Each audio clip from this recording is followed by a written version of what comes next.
Isang magandang araw ng bakbakan mga kaibigan. Welcome sa Boxer Shorts. Ako po si Attorney Ed Tolentino, kasama ninyo sa inyong corner pagdating sa usapang boxing. Dito sa Boxer Shorts, hindi tayo nagpapamonetize. Handog sa inyo, diretsong opinion, habol lamang sa ating passion. At ngayon, sa ating usapang Boxer Shorts, abay special edition po tayo sapagkat narinig ko ang inyong mga komento, narinig ko ang inyong mga request. Pag-usapan natin ang balitang bumulaga sa ating lahat. Ang formal na pagbabalik sa boxing ring ni Manny Pacquiao inanunsyo na. Sa darating na April 18, Thomas and Mack Center, Las Vegas, Nevada, haharapin ni Manny Pacquiao ang dating WBO Junior Welterweight Champion, si Ruslan Provodnikov ng Russia. Kilalang non-stop pressure fighter, kilalang slugger itong si Provodnikov. At marami ang nabiglang sumulpot ang kanyang pangalan sa mga pinipili ni Manny Pacquiao na susunod niyang makakaharap. Pag-usapan natin ang labang ito sapagkat meron pa mga detalye na kailangan malaman ninyo, mga gilo kong boxing fans, para maintindihan nyo ang konsepto ng labang ito. Lahat ng yan, hihimayin natin dito lamang sa Boxer Shorts. At nagbabalik ang Boxer Shorts dahil ito po ang ating special edition. Pag-usapan natin ang balitang bumulaga sa ating lahat. Ang formal na pagbabalik sa boxing ring ng ating 8th Division World Boxing Champion, Manny "Pacman" Pacquiao. Kumpirmado, lumabas na po yan sa social media, April 18, 2026 sa Thomas and Mack Center, Las Vegas, Nevada, haharapin ni Manny Pacquiao ang dating WBO Junior Welterweight Champion, Ruslan Provodnikov. Biglang lumutang ang pangalan ni Provodnikov sa listahan ng mga boksingero gustong makadaupang kamao ni Manny Pacquiao. Wala talaga siya sa radar ni Manny Pacquiao. Kung maalala ninyo, last year, naglabas ng video si Manny Pacquiao kung saan inununsyo niya na siya babalik sa boxing ring in January 2026. Pero noon siya may ang planong ito sapagkat ang boksingero tinatarget ni Manny Pacquiao, si WBA Welterweight Champion Rolly Romero, ay hindi available. Ito kasi si Romero ay meron palang mandatory title defense na kailangan i-honor. Hindi siya pwedeng dumiretso sa isang laban kontra kay Manny Pacquiao. Hindi rin interesado si Manny Pacquiao sa isang rematch kontra kay WBC Welterweight Champion Mario Barrios. Nagharap ang dalawa noong July 2025 at nagtapos sa draw ang kanilang pagtutuos. Ang gusto ni Manny Pacquiao ay bagong putahe. At ito si Barrios hindi rin naman available sapagkat naka-schedule siya na idepensa ang corona kay Ryan Garcia. Lumutang naman ang pangalan ni Floyd Mayweather Jr. in a possible rematch of their 2015 mega fight. Pero si Floyd Mayweather Jr. mas interesado sa isang exhibition fight kontra sa dating World Heavyweight Champion Mike Tyson. Mangyayari po yan dyan sa Congo. So mas ginusto ni Mayweather ang isang exhibition kontra kay Tyson. Si Vasyl Lomachenko lumutang din ang pangalan. Pero sinabi ng Ukrainian great na siya retirado na at wala naman daw formal na negotiations for a fight with Manny Pacquiao. At dahil dito, napunta ang atensyon ni Manny Pacquiao kay Ruslan Provodnikov. Iklaro lang natin, 10 rounds ang laban pero exhibition lamang. Yes, exhibition, hindi totoong laban. Pag sinabi natin exhibition, katuwaan at anuman ang maging resulta ay hindi magre-reflect sa kartada o record ng dalawang boksingero. Pero nakakapagtaka ang exhibition fight na ito sapagkat 10 rounds. Mahaba ang laban. Usually pag exhibition, 3 rounds, 5 rounds, may iksi lamang kasi nga katuwaan lang eh. Eh sino naman manunood ng 10 rounds na napakahaba, nakatuwaan lamang ang laban. So siguro kailangan plansahin ito. Ito ba ay magiging totoong laban o talagang exhibition lamang? Siguro huwag tayo magtaka kung magbago ang ihip ng hangin. But for now, it's only an exhibition fight between Pacquiao and Provodnikov. Now, kung ang labang ito yung nangyari siguro mga 15 years ago, ay ibang klaseng aksyon ang ibibigay ni Pacquiao at ni Provodnikov. Sapagkat kapwa all-action fighter ang dalawang ito, lalo na itong si Ruslan Provodnikov. Ang nickname nga niya Siberian Rocky. Sapagkat kung lumaban siya, ay parang si Rocky Balboa. Ibang klase ang kanyang pressure, ibang ang kanyang tatag, volume puncher, pasok ng pasok ito mga kaibigan. Kumbaga, kahit tutukan mo ng missile sa kanyang noo, ay susugod at susugod pa rin itong si Ruslan Provodnikov. Si Ruslan Provodnikov mga kaibigan ay tubong Western Siberia. Kaya nga ang tawag sa kanya ay the Siberian Rocky. He started boxing at age 10. Dati siyang street fighter. Kaya naman ganun ang kanyang estilo. Bara-bara. Walang kinatatakutan. Street fighter po yan.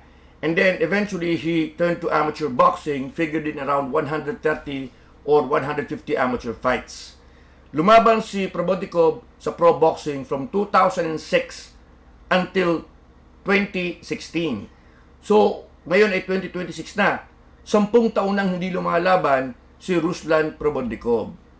Si Probodikov ay nakilala in March 2013 nang kanyang harapin ang WBO welterweight champion Tim Bradley Jr. Heavy favorite si Tim Bradley sa laban na yon, pero ibang klaseng tatag at tibay ang pinakita ni Probodikov. Talaga nakipagsapakan siya. Napilitan makipagsabayan si Tim Bradley sapagkat sugod ng sugod itong si Probodikov. Napaka-brutal ng laban na yon. Bagamat nanalo itong si Tim Bradley.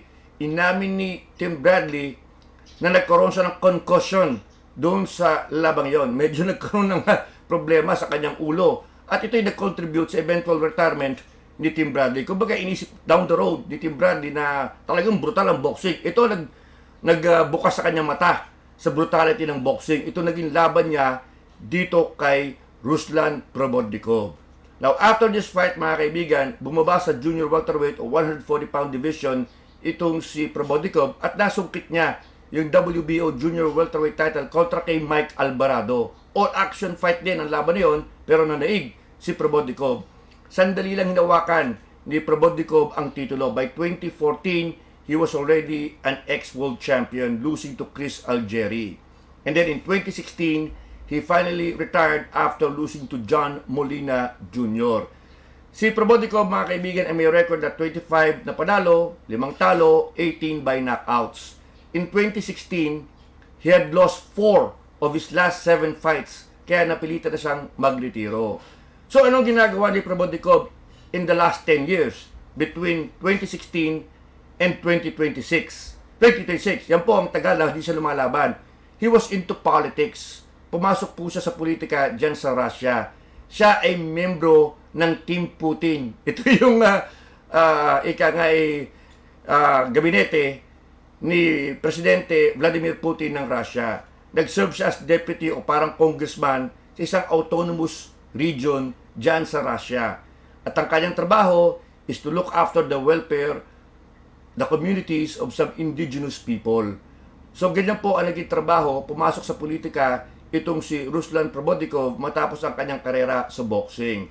Now, in 2021, mga kaibigan, Probodikov actually thought of fighting again.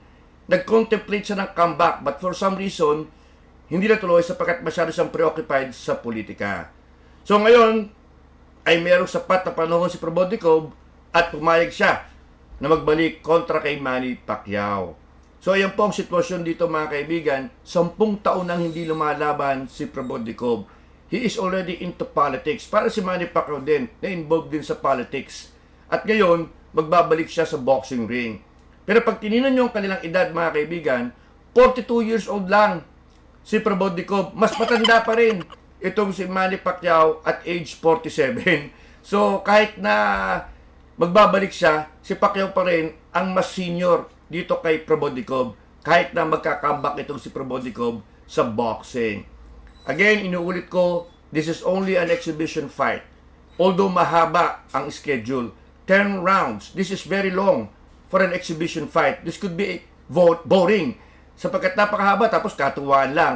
So, tingnan na po natin, tingnan natin kung magbabago ang ihip ng hangin at gagawin nila ang totoong laban nito. Siguro magdidepende sa kondisyon nitong si Ruslan Probodikov. He will go through a physical examination at aalamin kung ano ang estado ng kanyang kalusugan sapagkat 10 taon siyang hindi lumalaban. We'll see.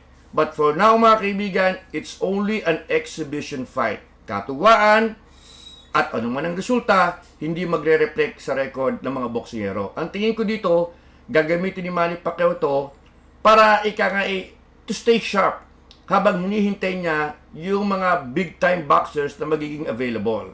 I think Manny Pacquiao also wants to see the result of Brian Garcia and Barrios. maaaring maging interested siyang harapin kung sino mananalo sa dalawang ito. Also, he wants to see kung magiging available na yung Rolly Romero for the WBA Welterweight Championship. So Manny Pacquiao is just buying some time, trying to play it safe. Para pag naging available, yung mga big title shots, ay nandun siya. He is ready and available. So yan mga kaibigan, ang ating paunang thoughts sa anunsyo magbabalik na si Manny Pacquiao sa boxing ring. Kumbaga, itemper muna natin ang ating expectations sapagkat exhibition lamang ang laban kontra kay Ruslan Probodnikov. But boy, 15 years ago, sabi ko nga, kung nangyari ang labang ito, ibang klaseng aksyon sana ang ating nakita. But for now, let us settle for an exhibition fight. Yan po ang ating initial thoughts sa bakbakan Manny Pacquiao versus Ruslan Probodnikov. Narinig ko ang inyong request at ako'y tumugon kahit medyo masama po ang ating pakaramdam in the last few days. Maraming salamat sa inyong patuloy na pagsubaybay sa ating munting YouTube channel. Ako si Atty. Ed Tolentino, muli nagpapaalala, walang personalan, buntalan lang.